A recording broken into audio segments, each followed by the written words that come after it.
I'm so proud of me. Put the streets on top where they supposed to be. The sky is the limit, that's what Jesus said. Hey, what's up? It's your man Kev Easy, man.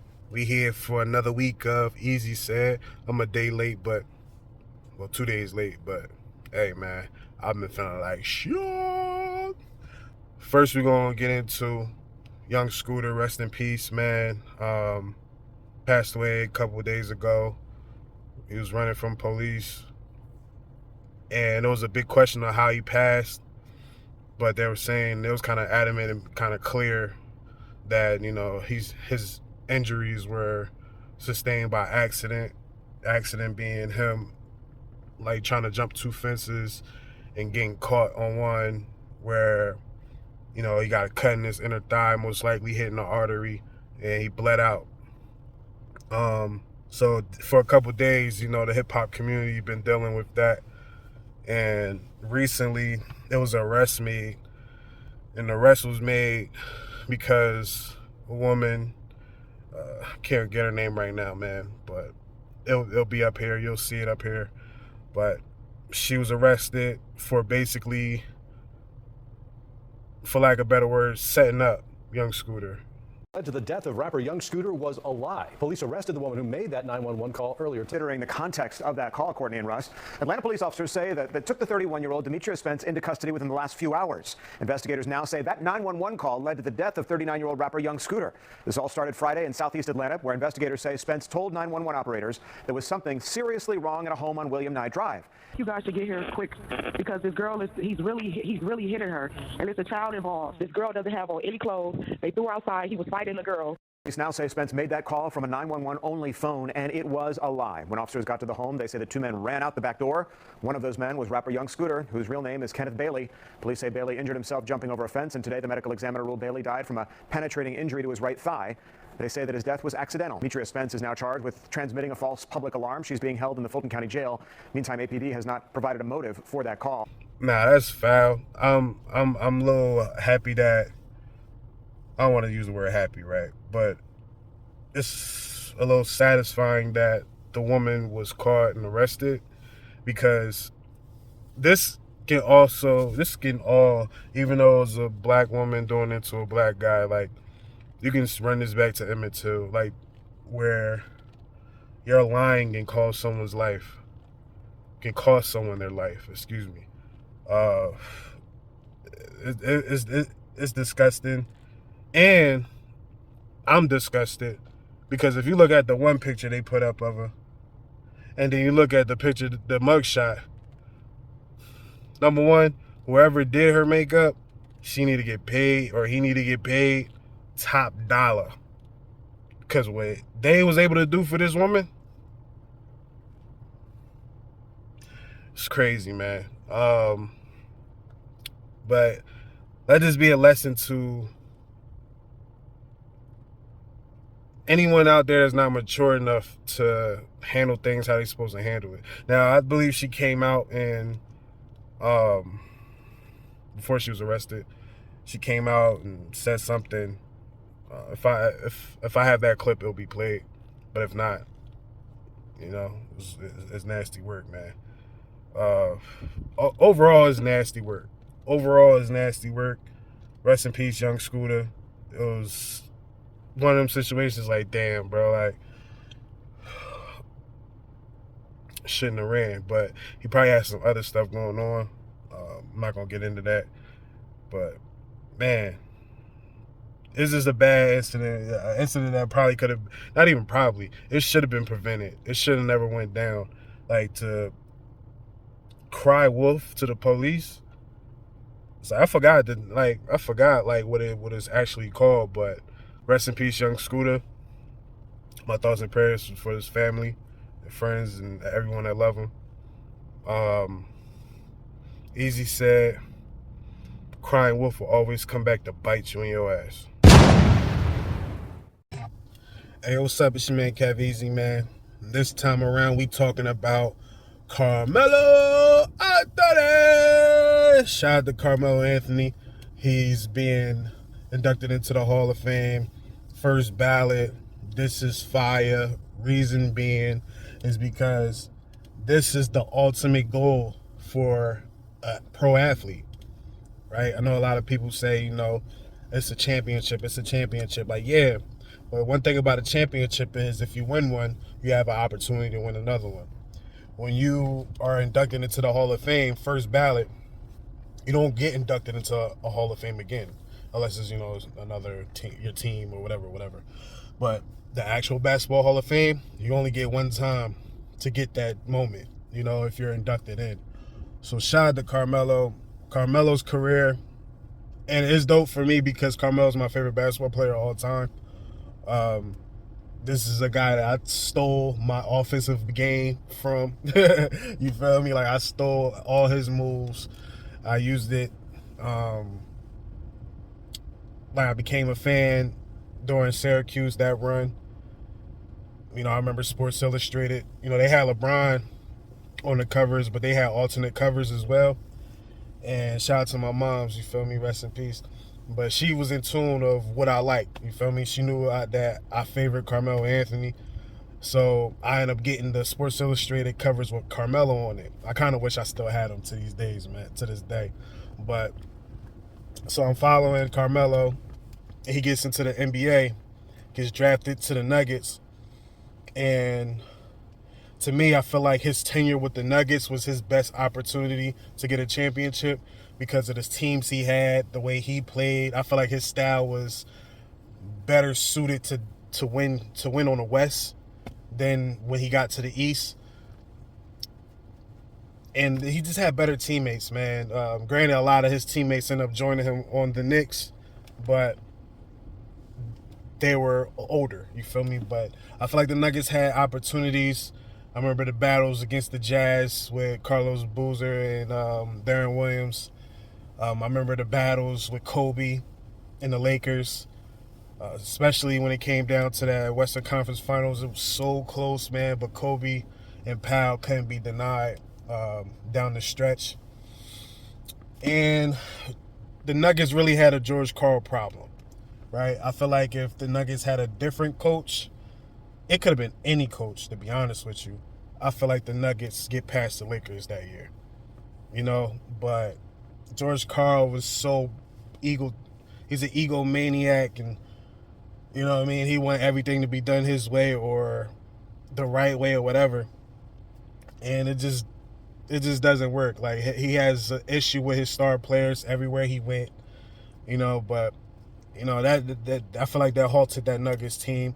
Not only did I feel that way, multiple players from Carmelo, from JR, from Kenyon Martin, I even think Chauncey said something about it, but there was a lot of the players over there that felt that George Karl was not the downfall, but he was the reason why they couldn't get over the hump because he wouldn't adjust properly, right? But Carmelo's Denver career, it didn't end well, and I feel like that's the reason why Jokic has 15. They just gave it to Jokic. Like, hey, man, we just going to give somebody in the second round Carmelo's number just to show him up. Not thinking that Jokic was going to be this monster that he is now. But overall, I think Carmelo's Denver tenure was solid, especially when you have to compare him to his brothers, LeBron, D-Wade, Chris Bosh, people in his draft class, right? Those guys. Where LeBron team didn't make the playoffs the first year. Carmelo took his 17-win team to the playoffs his rookie year. We got snubbed for Rookie of the Year. That was a popularity award right there for that year. Just the amount of success he was able to have. He was always in the playoffs for the most part over there. His only the only brick wall that he really faced was the Lakers and the Spurs.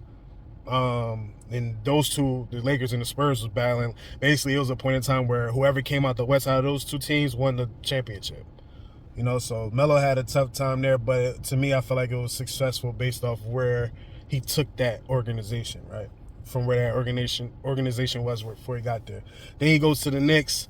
The trade, you know, I'm like I think junior or senior going into in high school at the time, and you know, I was kind of skeptical on the trade because I was like, yo, they gave up a whole lot of players. Like what? But I was like, all right, maybe Amari and Melo can do something, right?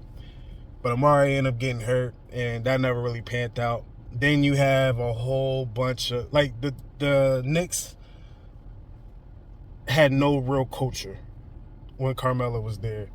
When they brought in Phil Jackson, that was probably like the worst decision ever. The only I take that back. They had a culture with Knicks tape when it was Melo, JR, Ahmad, and Tyson Chandler, you know, Novak, like those type of guys, right? But it had a Phil Jackson problem, you know, wanted Coach Mike Woodson and others to coach how he wanted to be Pat Riley, and it didn't pan out well, man. So you saw like you saw the Knicks be able to take a step, but I really believe that was because you had veterans like Chauncey, veterans like Jason Kidd, like the OGs at this point, that was able to help the Knicks go into, you know, this ultimately the second round to lose to Indiana, man. But other than that, Carmelo on every given night gave you everything, you know, despite of what the organization did to help him.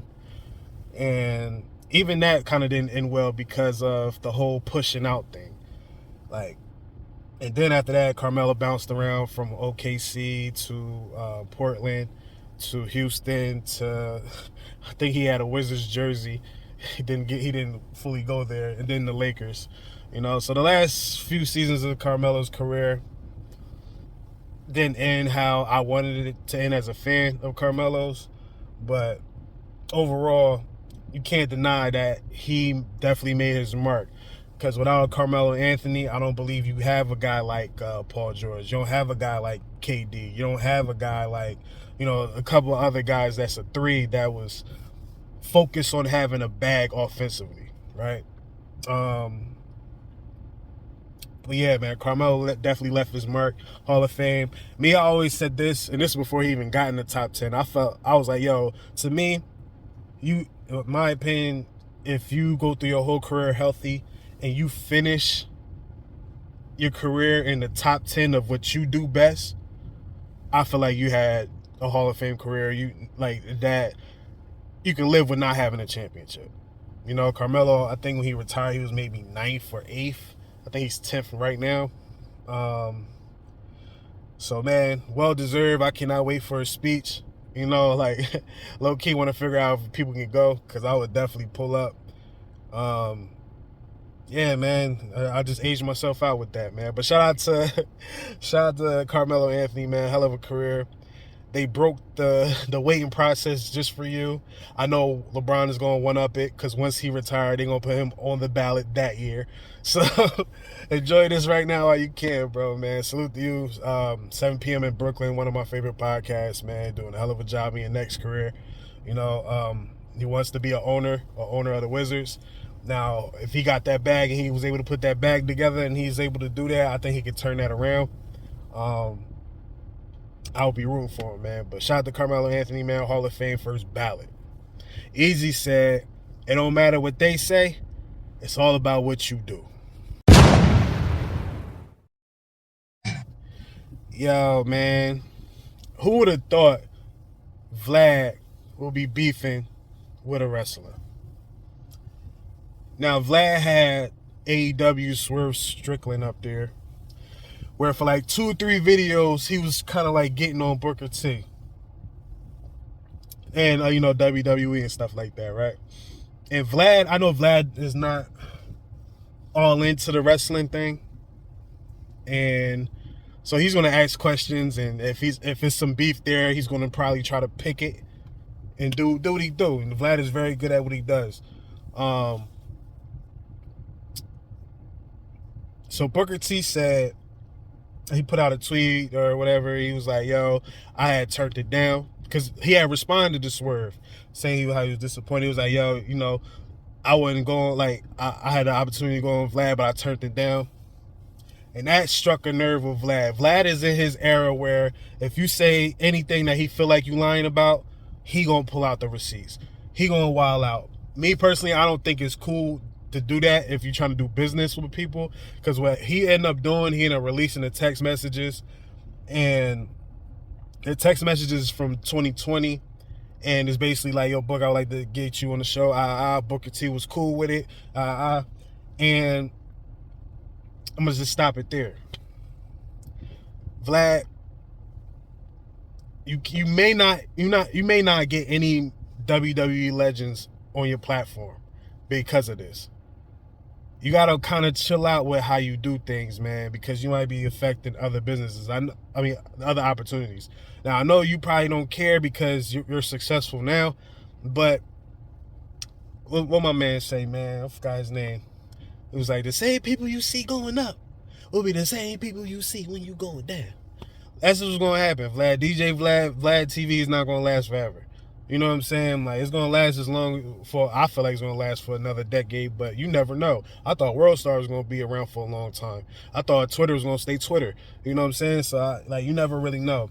But back to the story, he had released the text messages and all that stuff, right?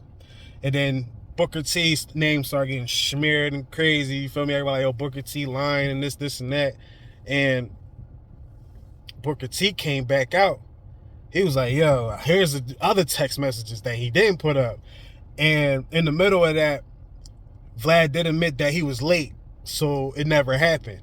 So it didn't happen, you know. And the ones that Booker T put out, the text messages he put out, he said, if I'm lying, I'm dying. You feel me? That's what the caption said. But his response was basically ghosting Vlad, right? Because Vlad is texting him, like, yo, we can do this, we can do that. I still want you on the platform, this, that.